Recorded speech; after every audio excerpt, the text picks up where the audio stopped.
Story number 1, स्वर्ग और नरक की रहस्यपूर्ण यात्रा। एक दिन जब एक बुढ़िया की मृत्यु हुई तब यमराज उसे अपने साथ ले जाने आए। बुढ़िया ने पूछा, क्या आप मुझे स्वर्ग ले जा रहे हैं या नर्क? यमराज ने कहा, तुम्हारे कर्म बहुत अच्छे हैं इसलिए तुम्हें स्वर्ग मिला है। बुढ़िया बोली, मैं स्वर्ग जाने से पहले स्वर्ग और नर्क को कुछ क्षण के लिए देखना चाहती हूँ। तब यमराज बुढ़िया को सबसे पहले नर्क दिखाने लाए। नर्क में सभी लोग दुबले पतले और भूख से तड़प रहे थे। तभी बुढ़िया की नजर करीब 1000 फुट ऊंचे एक विशाल पतीले पर पड़ी जो कई पेड़ों से छुपा हुआ था। बुढ़िया ने नर्क की एक आत्मा से पूछा, इस पतीले में क्या है? आत्मा बोली, उसमें स्वादिष्ट खीर है लेकिन हम उस तक नहीं पहुंच सकते, इसीलिए हम सब दुबले पतले और भूख से तड़प रहे हैं। अब बुढ़िया यमराज के साथ स्वर्ग पहुंची। वहाँ भी 1000 फुट ऊंचा एक विशाल पतीला था जो स्वादिष्ट खीर से भरा था। बुढ़िया स्वर्ग की एक आत्मा से बोली, आप लोग तो इस विशाल पतीले तक नहीं पहुंच पाते होंगे, इसीलिए आपको भूखे रहना पड़ता है। आत्मा बोली, यहाँ बहुत सारे पेड़ हैं इसलिए हमने वहाँ तक पहुँचने के लिए एक सीढ़ी बना ली है जिसकी मदद से हम पतीले तक पहुँच पेट भरकर खीर खाते हैं। बुढ़िया समझ गई कि भगवान ने सब कुछ मनुष्य के हाथ में ही सौंप रखा है। तो बोलो, भगवान श्री राम की जय।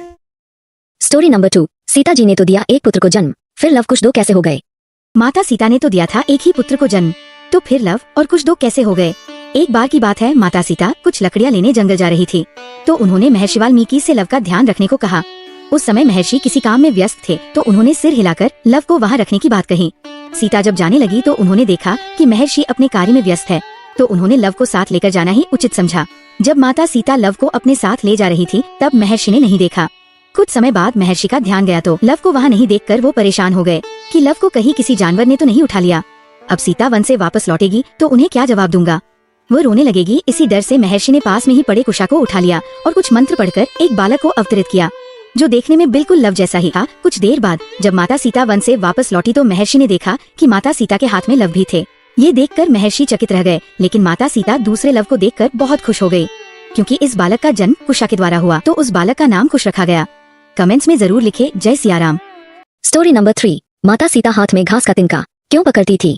माता सीता हाथ में घास का तिनका क्यों पकड़ती थी? दोस्तों, जब नई नवेली दुल्हन ससुराल आती है तो वो पहले दिन कुछ मीठा बनाती है ताकि परिवार के लोगों में मिठास बनी रहे। इसी परंपरा को निभाते हुए माता सीता ने भी खीर बनाई थी। इसके बाद उन्होंने परिवार के सभी सदस्यों को खीर परोस शुरू किया। भोजन शुरू होने से पहले ही एक तेज हवा का झोंका आया और एक घास का तिनका राजा दशरथ की खीर में गिर गया।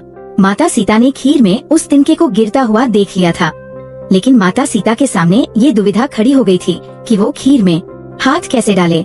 ऐसे में माता सीता ने उस तिनके को घूर कर देखा जिससे वो तिनका जलकर भस्म हो गया, परंतु उनके इस चमत्कार को राजा दशरथ जी ने देख लिया था। खाने के बाद वह अपने कक्ष में जाकर माता सीता को कहते हैं कि आज मैंने तुम्हारे द्वारा एक चमत्कार देखा।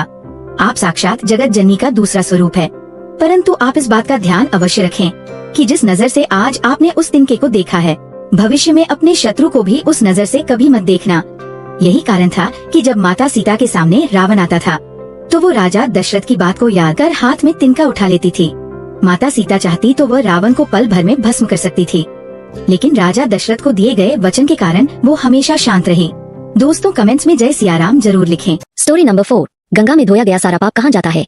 गंगा में धोया गया सारा पाप कहाँ जाता है? एक बार एक साधु ने सोच लिया कि सभी मनुष्य अपने पाप धोने के लिए गंगा में स्नान करते हैं, तो इस तरह गंगा भी पापी हो जाती होंगी। इस प्रश्न का उत्तर जानने के लिए साधु ने कठोर तपस्या की। साधु की तपस्या से प्रसन्न होकर शिव जी प्रकट हुए। साधु ने भगवान शिव से पूछा, आखिर गंगा में धोया गया सारा पाप कहाँ जाता है? तब शिव जी ने कहा, इस प्रश्न का उत्तर तो स्वयं गंगा से पूछ लेते हैं। गंगा माता ने कहा, मैं सभी पापों को ले जाकर समुद्र में छोड़ देती हूँ, इसलिए मैं पापी नहीं होती। इसके बाद साधु और भगवान शिव समुद्र देव के पास पहुँचे। समुद्र देव ने कहा, मैं पापी कैसे हो सकता हूँ? मैं उन पापों को भाप बनाकर बादल बना देता हूँ। अब साधु और शिव जी वही प्रश्न लेकर बादल के पास पहुँचे। बादल ने कहा, मैं सारे पापों को वापस पानी बनाकर धरती पर भेज देता हूँ जिससे अन्न उगता है, और मनुष्य जब उस अन्न को ग्रहण करता है तो जिस मानसिकता के साथ वह अन्न ग्रहण करता है उसी के अनुसार उसकी मानसिकता बनती है। इसीलिए कहा जाता है कि जैसा खाए अन्न वैसा बने मन। गंगा माता को मानने वाले चैनल को सब्सक्राइब जरूर करें।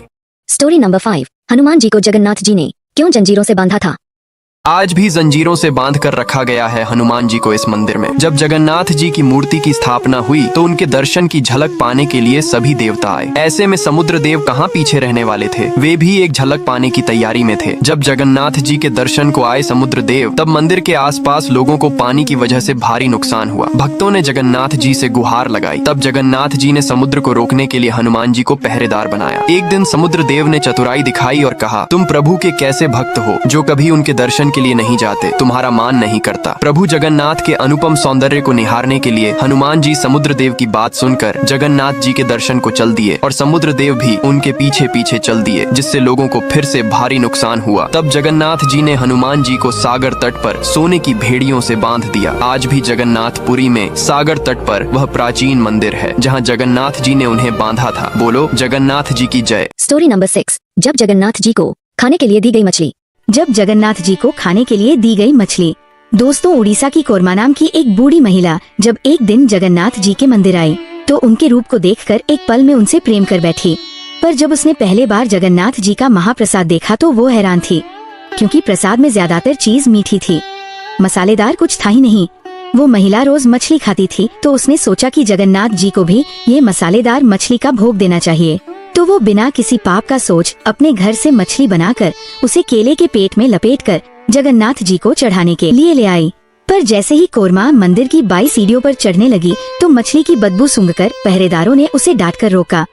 एक पहरेदार ने क्रोध में आकर कुरमा का पत्ता डंडा मारकर गिराया तो उसमें से पका हुआ कटहल निकला। सारी दुर्गंध एक पल में सुगंध में बदल गई। सबने माफी मांगकर ये भोग कुरमा को मंदिर में जगन्नाथ जी के लिए ले जाने दिया। जगन्नाथ जी का ये प्रेम देखकर कुरमा इसी दिन से जगन्नाथ जी की महान भक्त और शुद्ध शाकाहारी बन गई थी और रोज स्वादिष्ट और मसालेदार कटहल पकाकर जगन्नाथ जी को खिलाने लगी थी। कमेंट्स में जय जगन्नाथ जरूर लिखकर जाए। Story number 7। सच्ची घटना। जब जगन्नाथ जी को हुआ पेट में दर्द। जगन्नाथपुरी में हुआ जिंदा चमत्कार। जब पुरी के भगवान जगन्नाथ को हुआ पेट में दर्द। दोस्तों, पुरी में जगन्नाथ जी को हर दिन 56 भोग खिलाए जाते हैं। इतना सारा भारी खाना रोज खाने से जगन्नाथ जी का पेट खराब हो सकता है। ऐसा सोचकर जगन्नाथ जी को अपना इकलौता बेटा मानने वाली लेडी माता नाम की उनकी एक भक्त जगन्नाथ जी को खिलाने के लिए नीम का चूर्ण लेकर रात में पुरी के मंदिर आती है। पर द्वारपाल उस पर हंसकर उसे अंदर नहीं जाने देते और उसका नीम का चूर्ण भी फेंक देते हैं। लेडी माता रात भर ये सोचकर रोती रही कि बिना चूर्ण खाए कहीं जगन्नाथ जी के पेट में रात में दर्द ना होने लगे। उसी रात पुरी के राजा के सपने में पेट दर्द से चीखते हुए जगन्नाथ जी आए और गुस्से से बोले कि आपके द्वारपाल मेरी माता को मुझे दवाई देने से क्यों रोकते हैं। उसी रात पुरी के राजा ने लेडी माता के घर जाकर उनसे नया नीम का चूर्ण बनवाकर जगन्नाथ जी को अर्पित किया। आज भी लेडी माता की याद में रोज जगन्नाथ जी को भोग के बाद नीम का चूर्ण खिलाया जाता है। सारे भक्त कमेंट्स में दिल से लिखें, जय श्री जगन्नाथ जी। Story number 8। माता पार्वती ने क्यों काटा अपना सिर। आखिर माता पार्वती ने क्यों काटा अपना ही शीर। एक बार माता पार्वती अपनी 2 सखियों जया और विजया के साथ मंदाकिनी नदी में स्नान कर रही थी। स्नान के बाद दोनों सखियों को बहुत तेज भूख का आभास होने लगा।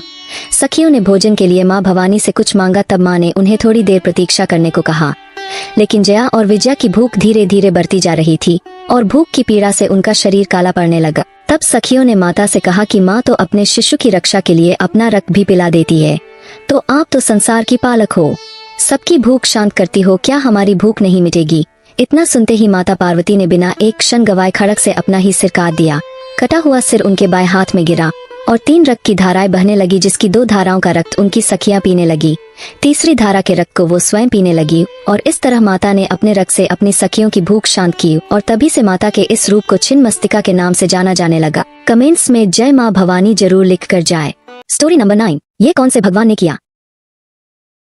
चाहे लाख मुसीबतें तुम्हारे सामने खड़ी हो, पर भगवान पर भरोसा मत छोड़ना। एक बहुत ज्यादा अमीर व्यक्ति होता है जो लाखों रुपए लगाकर अपने लिए एक पर्सनल बोट बनाता है पूरे समुद्र में घूमने के लिए। और जब उसने घूमना शुरू किया तो आधे समुद्र तक पहुंचा ही था कि अचानक एक जोरदार तूफान आ गया। उसकी बोट पूरी तरह से टूट गई, लेकिन उसके पास एक लाइफ जैकेट थी और वह समुद्र में कूद गया। दोस्तों, जब तूफान शांत हुआ तो तैरते तैरते एक आइलैंड पर पहुंचा जहाँ चारों तरफ समुद्र के अलावा और कुछ नहीं दिख रहा था। वह आदमी सोचने लगा कि भगवान ने मुझे बचाया है तो आगे का रास्ता भी वही निकाले। धीरे धीरे दिन बीतने लगे, उसका भगवान पर से विश्वास टूटने लगा और आखिर में उसने मान लिया कि अब पूरी जिंदगी उसे यहीं बितानी है। इसलिए उसने वहाँ पर एक झोपड़ी बनाई। दोस्तों, रात हुई थी कि अचानक मौसम बदला, बिजलियाँ जोर जोर से कड़कने लगी। तभी अचानक एक बिजली उस झोपड़ी पर आ गई और झोपड़ी धधकते हुए जलने लगी। ये देखकर वह आदमी रोने लगा और आसमान की तरफ देखकर बोला, तू भगवान नहीं राक्षस है। दोस्तों, तभी एक बोट आइलैंड के पास आई। उससे उतरकर 2 आदमी बाहर आए और उससे बोले कि अगर तुम अपनी झोपड़ी नहीं जलाते तो हमें पता भी नहीं चलता कि इस आइलैंड पर कोई मुसीबत में है।